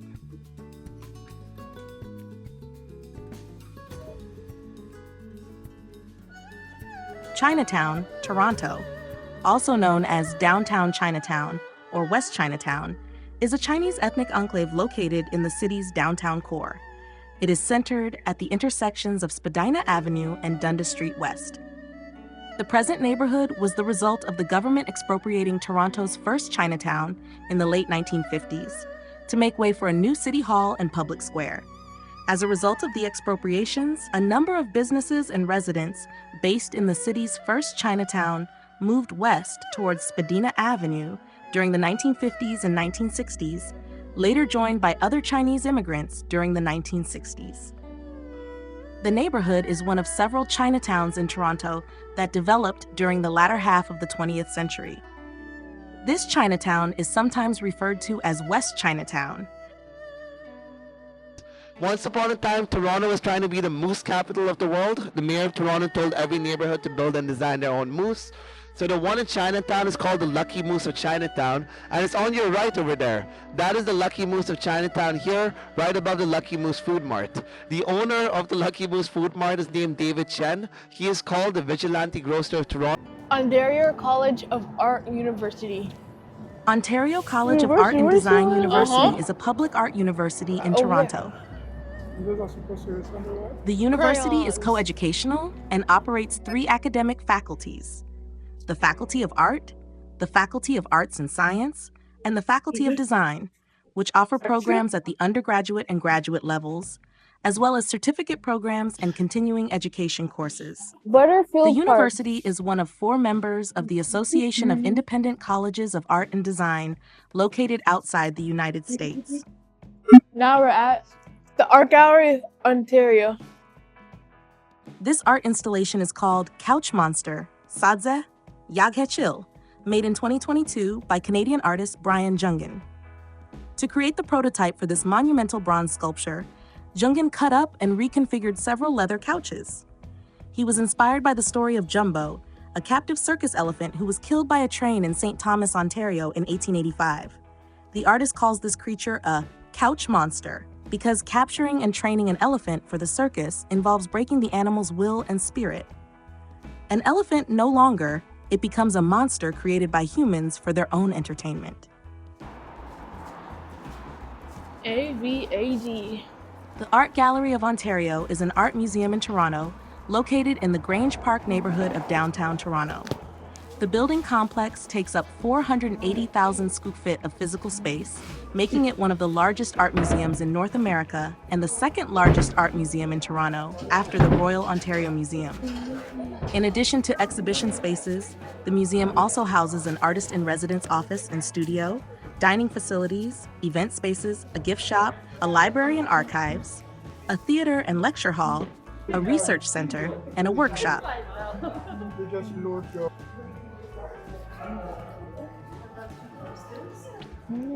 This is Adam, by French artist Auguste Rodin. Established in 1900 as the Art Museum of Toronto and formally incorporated in 1903, the museum was renamed the Art Gallery of Toronto in 1919 before adopting its present name, the Art Gallery of Ontario, in 1966. The museum acquired the Grange in 1911 and later undertook several expansions to the north and west of the structure. The first series of expansions occurred in 1918, 1924, and 1935, designed by Darling and Pearson. Since 1974, the gallery has undergone 4 major expansions and renovations. The Alan Slate and Emmanuel Gattuso staircase is a striking architectural feature located inside the Art Gallery of Ontario. Designed by renowned architect Frank Gehry as part of the museum's 2008 transformation, the staircase is an elegant sculptural structure that seamlessly blends functionality with artistic design. The staircase is made of warm, curved wood, creating a flowing, organic form that contrasts beautifully with the surrounding architecture. It extends dramatically from the second floor, leading visitors upwards toward the museum's Galleria Italia and other exhibit spaces. The design reflects Gehry's signature, fluid, dynamic aesthetics, making it not just a staircase, but a piece of art in itself. The staircase is named in honor of Alan Slate, a Canadian broadcasting executive, and his wife, Emmanuel Gattuso, a philanthropist. Their generous support helped fund the AGO's expansion and transformation, which was one of the most significant renovations in the museum's history. Beyond its practical function, the staircase serves as a symbol of movement and artistic vision, enhancing the visitor experience at the AGO. It has become an iconic architectural landmark within the gallery and a popular spot for photography. Look.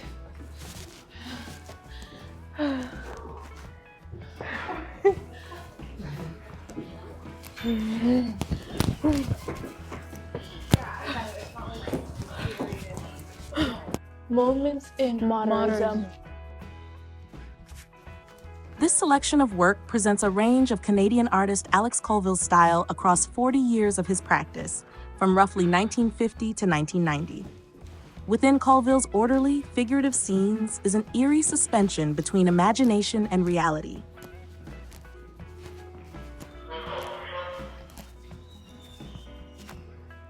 This painting is called Elvis I and Elvis II by American artist Andy Warhol. Silkscreen ink and spray paint, silver canvas, silkscreen ink and acrylic, blue canvas, on linen. This painting is exemplary of the pop art style, which is known for its use of mainstream culture as its source material. Here, Warhol has taken a promotional image of Elvis Presley in the 1960 film Flaming Star. In an effort to save time rather than paint by hand, Warhol used a silkscreen to create multiple images. Entering City of Vancouver. From 2004 to 2008, the museum underwent another expansion by Frank Gehry. The museum complex saw further renovations in the 2010s by KPMB and Hariri Pontarini architects. The museum's permanent collection includes over 120,000 works spanning the 1st century to the present day. The museum collection includes a number of works from Canadian, First Nations, Inuit, African, European, and Oceanic artists. In addition to exhibits for its collection, the museum has organized and hosted many traveling art exhibitions. This is Your Skin Behind the Lattice by American artist Preston Pavlis. Acrylic, oil pastel, and embroidery on unstretched canvas. This is The Thankful Poor by Cameroonian artist Marc Padot. Acrylic on canvas. Mark Padeau highlights a private moment of communion in this depiction of a man and a woman sitting at a table, their heads bowed in prayer before a meal.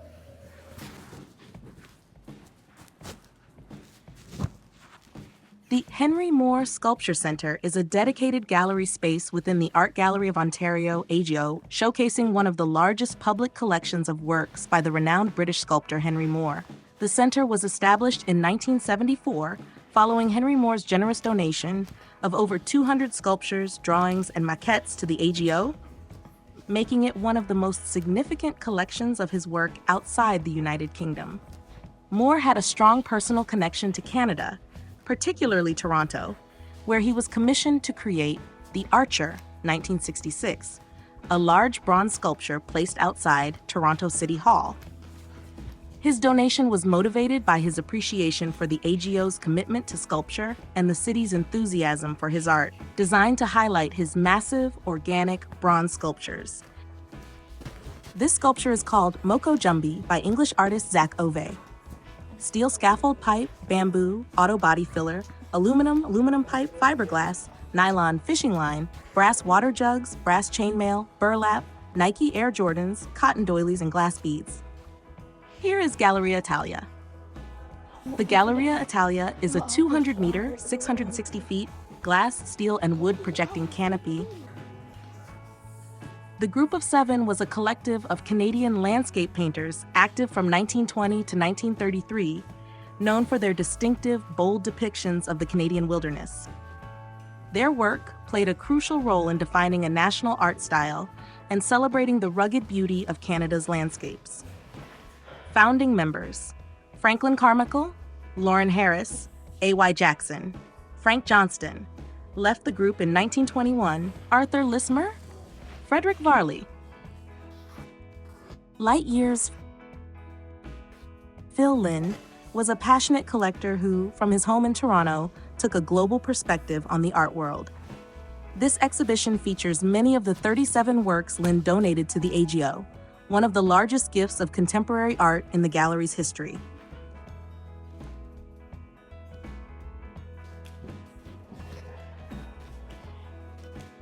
Pool that he washed his eyes out. Yeah. Yeah, and it says Jesus at the The pool. Pope Gregory Feet Tent, a sculpture by Italian artist Gian Lorenzo Bernini. The Virgin Mary Mourning Jesus by Belgian sculptor Nicolas van der Voken. This is The Wooden Bridge by French painter Claude Monet. The piping steamboat in the background and the people commuting across this bridge are signals of hope that France was returning to the activities of daily life following a devastating war. This is Etretat, L'Aiguille, and the Port d'Aval by French painter Claude Monet. Claude Monet made many paintings of these remarkable rock formations near the town of Etretat on the Normandy coastline. For this version, he used a wardrobe door from the bedroom of a nearby hotel in which he was staying. This is The Seated Woman by Spanish painter Pablo Picasso. Although the title suggests a single individual is the subject of this painting, 3 people are actually depicted: the artist, his first wife, Olga Koklova, and their son, Paulo. This is The Soup by Spanish painter Pablo Picasso. By painting this woman and child in poses that appear stiff and artificial, Picasso sought to represent their interaction with a ceremonial quality. This is The Nude with Clasped Hands by Spanish painter Pablo Picasso. This figure stands before the viewer with a sense of quiet grandeur, her eyes downcast, but her stance firm and strong. The simplicity of the composition and the symmetry of her clasped hands convey a statue-like monumentality. This is Andromeda by French painter Marie Laurencin.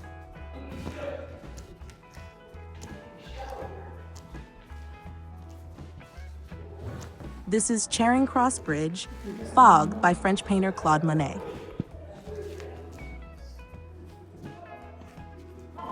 Sonia Boyce, Feeling Her Way. Since 1999, Sonia Boyce has invited visitors to add to an ever-growing archive called the Devotional Collection, which she conceived to pay homage to Black British women musicians. For the local edition, you can use the QR code to suggest the name of or a song by a BIPOC woman artist who has made an impact on your life and on music history, especially those who have roots in or connections to Canada. Recipient of the prestigious Golden Lion Prize for Best National Participation at the 2022 Venice Biennale, acclaimed British artist Sonia Boyce DBERA brings Feeling Her Way to the AGO for its second North American presentation. This captivating installation combines video, collage, music, and sculpture. Feeling Her Way centers the vocal performances of 4 female musicians. Sigali by Canadian artist Taralik Duffy.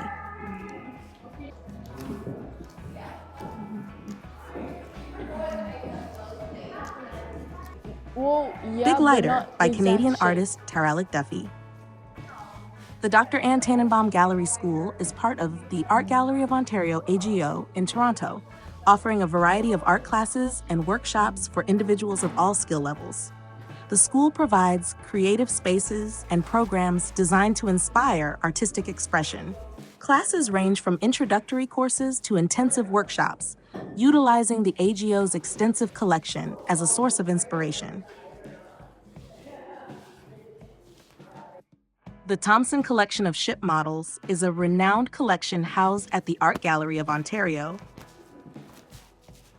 It features an extensive array of meticulously crafted ship models, spanning several centuries and representing various maritime traditions. This collection, part of the larger Thompson Collection, was assembled by Canadian businessman and philanthropist Kenneth Thompson. It includes detailed models of naval, merchant, and exploration vessels, showcasing the evolution of shipbuilding techniques and maritime history. The models range from 17th century warships to 20th century ocean liners, with many being historically significant pieces crafted by skilled artisans.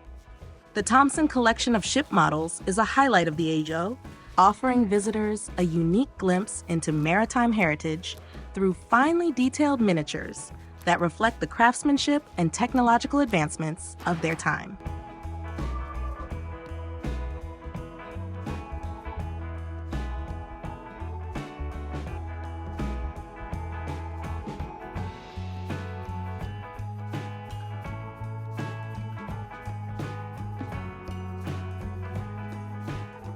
Golden Patty is the best place to get a hot and fresh Jamaican patty cooked the right way with a warm, flaky crust and perfectly seasoned meat filling. Toronto's Kensington Market is an eclectic neighborhood.